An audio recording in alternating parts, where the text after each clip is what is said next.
Hey my little raggities, what is up? How are we doing? How are we feeling? If you are new here, I am Raina Swan, aka your new book bestie, aka Big Raggedy, period.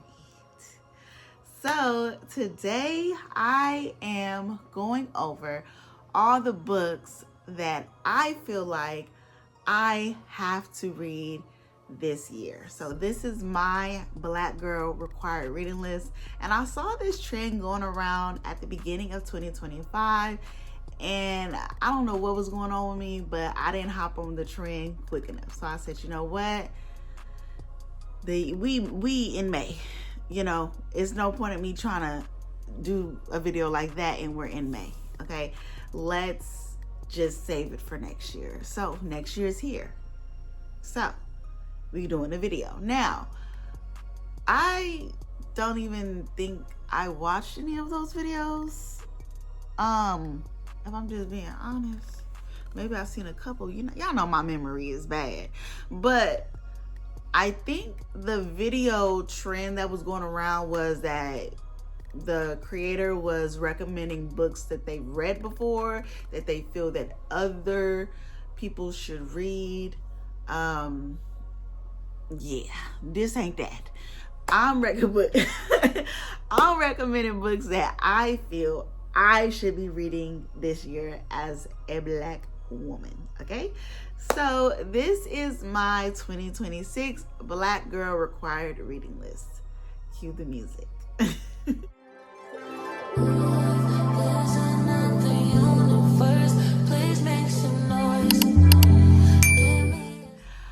Okay, so let's just jump right into it. I'm not gonna hold y'all very long. Your girl got stuff to do.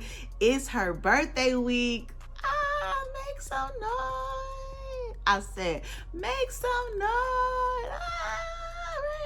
Raina. I know that's right, period. It is my birthday week. So, when it's your birthday week, you gotta make a couple things shake.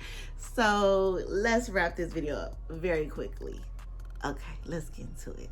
So we coming off of the top of the list with a little romance, a little razzle dazzle. I've been putting this book off for so long. Haven't seen the movie, ain't read the book, nothing. So this is a must read for me for this year, and that is The Perfect Find by Tia Williams.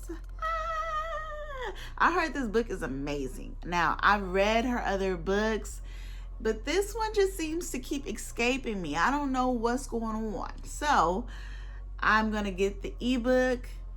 It seems like the audio is non-existent. You can definitely get it on Audible, but who's doing that? So I will have to, get the ebook and make it happen this year. So a little quick synopsis. Thank you, Tia, for not being long-winded. It says, Jenna Jones, former It Girl fashion editor, is 40, broke, and desperate for a second chance.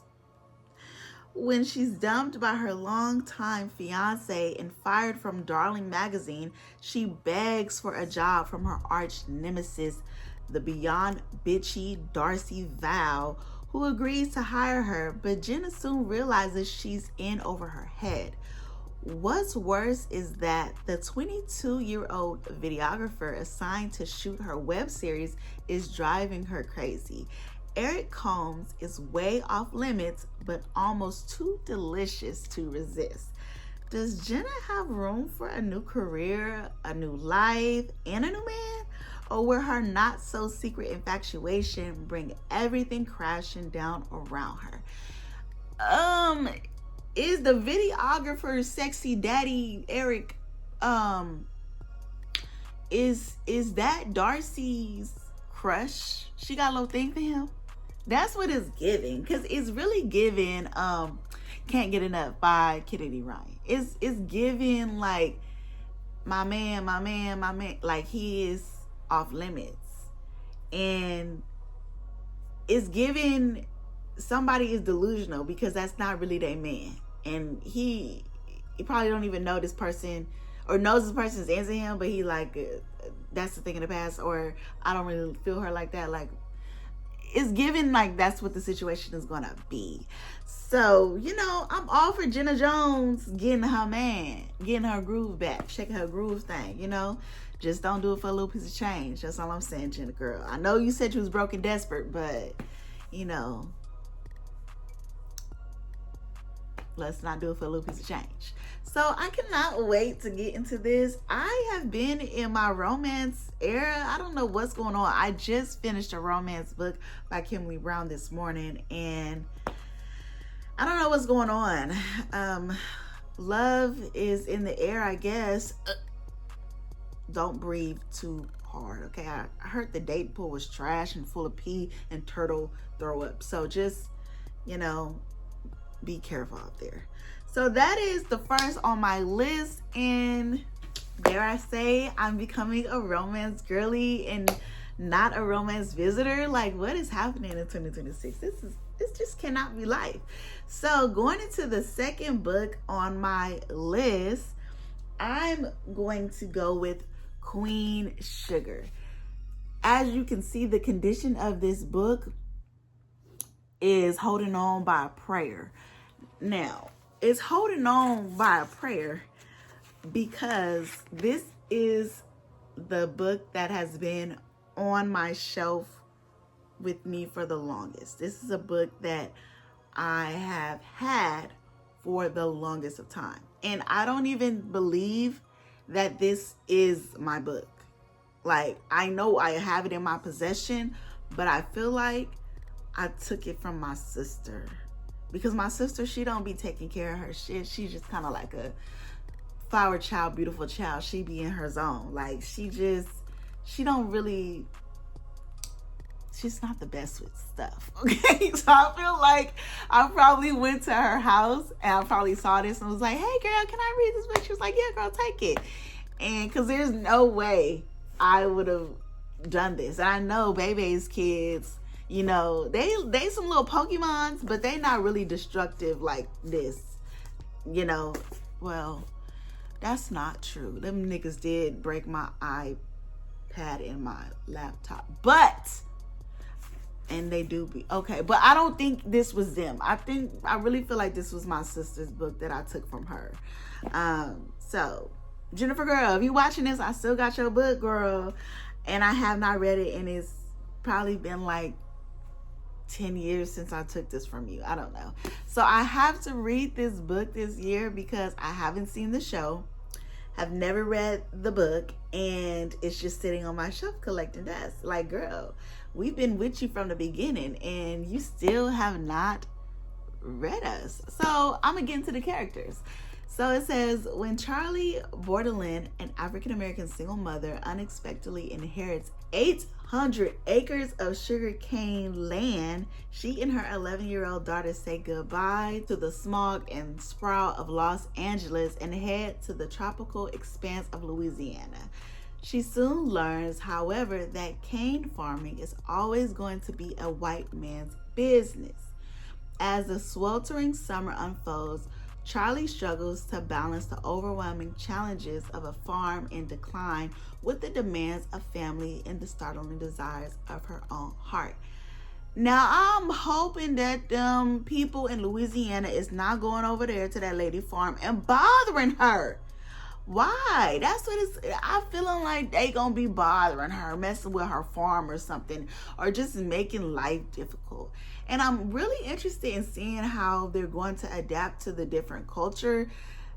As someone who has lived in LA before and someone who has visited the South before, those are two completely different, you feel me? Okay? Them is two different places. It's just like a whole nother country once you dip your pinky toe into the little southern pond. It's just not the same as Los Angeles. So it's gonna be a bit of a culture shock. I can already tell.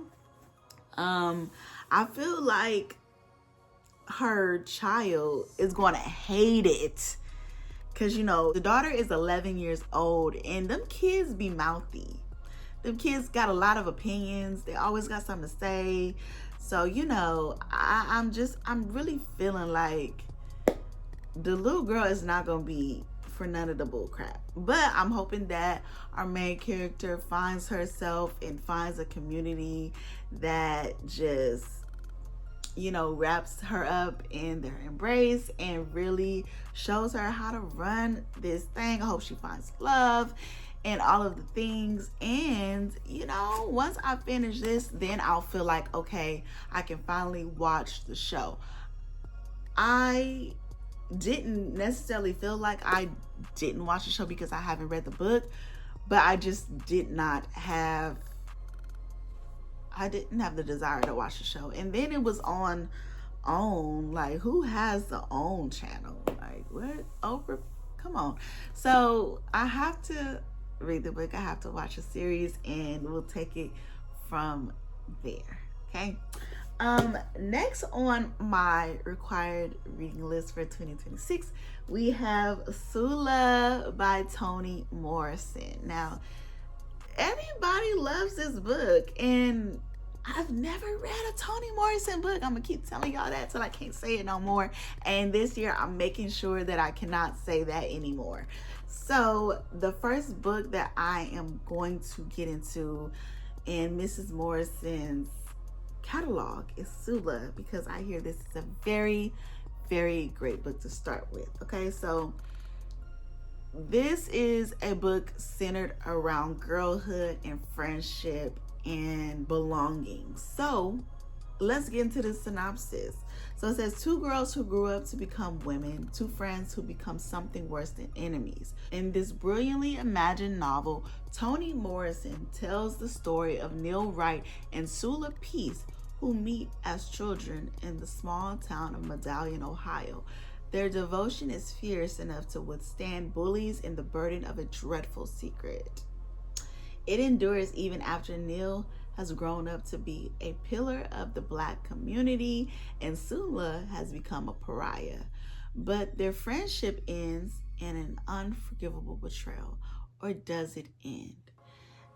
And that kind of makes me sad, because when I really sat with the definition of what a pariah actually means, it's someone who it's just not accepted, someone who is not taken in or thought about, or just someone who's shunned, someone who is pushed away. And that makes me sad for Sula, because who wants to be isolated? Who wants to feel like nobody wants to be around you? Like that makes my heart break. And I'm really wondering what the secret is that would drive Neil and Sula to just not be friends anymore. I'm really hoping that it's not something petty or something where Neil feels like ashamed to be Sula's friend. So I don't know. It's giving Heartbreak 808 and I'm about to be crying. I don't know. So we are going to end our run of never having read a Toni Morrison book, and I'm gonna make sure I do it soon. Okay, this might be something we have to throw in the pot for February, you know, Black History, pro-Black, all of the things. So we will see. So next on this little janky list, we have The Interruption of Everything by Terry Macmillan. And this is a book that I just got for Bookmas for Christmas. And the synopsis is short. Come on, short synopsis, sis. That's what I'm talking about. Marilyn Grimes is a wife, a mother, a sister, and a daughter. Today, she's decided to make changes in her life to do something different. Today, Marilyn Grimes has finally decided to be herself. First, she has to find out who that is. So she is saying, look, I'm just tired of being nothing more than something to someone else, and I need to figure out who I am in the midst of who I am to everybody else. Child, they ain't here talking about perimenopause. Jesus. With my birthday coming up, I don't even want to think about it. I don't even want to think about it. Perimenopausal women. Like, really? Is that what we doing? Is that what we doing? Just, is y'all calling me old? You calling me old? Anywho, so I cannot wait to see if Marilyn Grimes finds herself in who she really is in the midst of being everything to everyone else. I feel like as women, we wear a lot of different hats.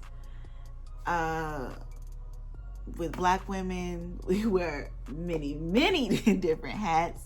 The code switching, being protectors, being advocators, being nutritionists, I'm just speaking like for those who have children. Like once you become a mother, you become more than a mother. You become advocates, you become doctors, you become nutritionists, you become assistants, you become all of these different things.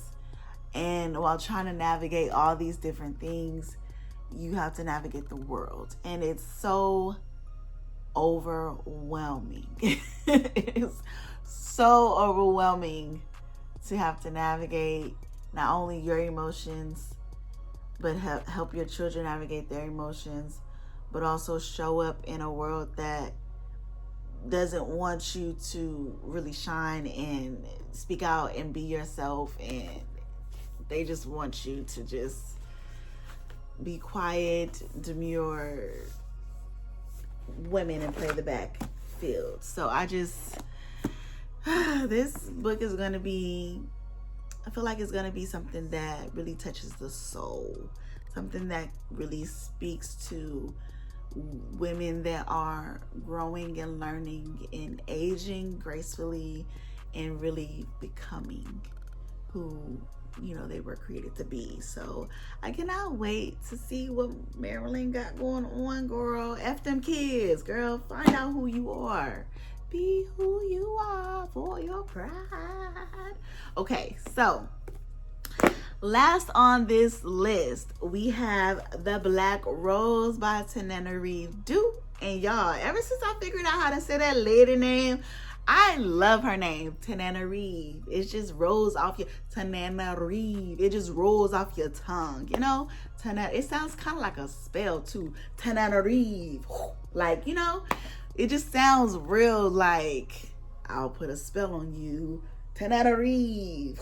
Yeah, I like it. I like it a lot. It's very fitting, actually, considering the type of book she writes. So I don't even know where that came from. Let's just keep going. So this is the dramatic story of Madam C.J. Walker. And this is perfect. I know for a fact that this will be one of the books that I read in February. And I might even make my kids, listen to it a little bit with me. I don't know, because I don't really know what Madam C.J. Walker had going on, okay? I don't know. Because they was nasty too back in the day. They be trying to act like they wasn't nasty how we nasty today. But, they had to be getting their freak on.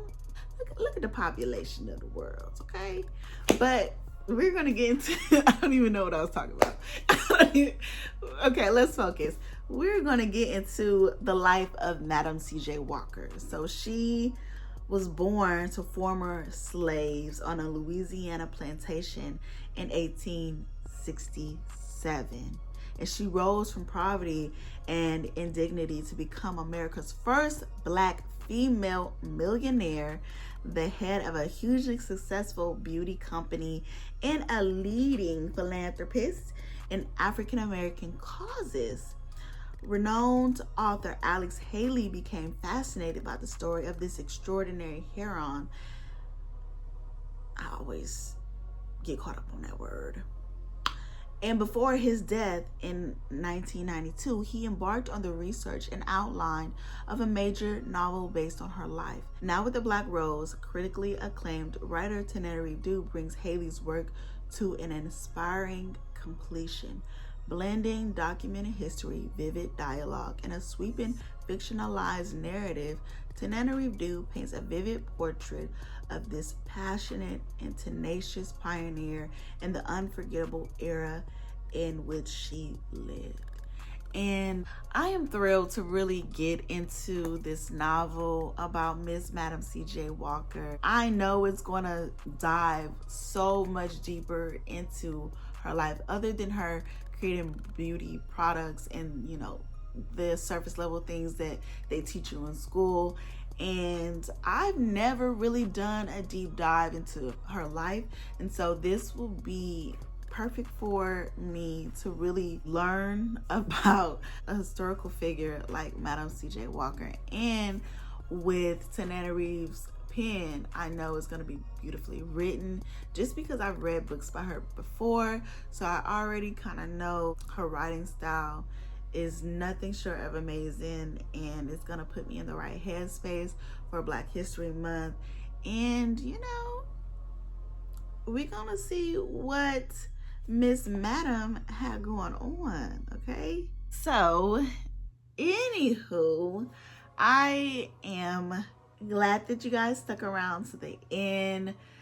Thank you for watching this video. If you guys are looking for more ways to connect with me, you can join my Discord group, Raggedy Reads. It is a reading lounge. It's really like a big text thread where we're just checking in, talking, chatting, and hanging out and having fun. So join that. You can also join my favorite book club called the Official Chapter Chat. We are currently over there right now voting for February's book of the month. If you are a part of the group, get your ass over there and vote. Thank you.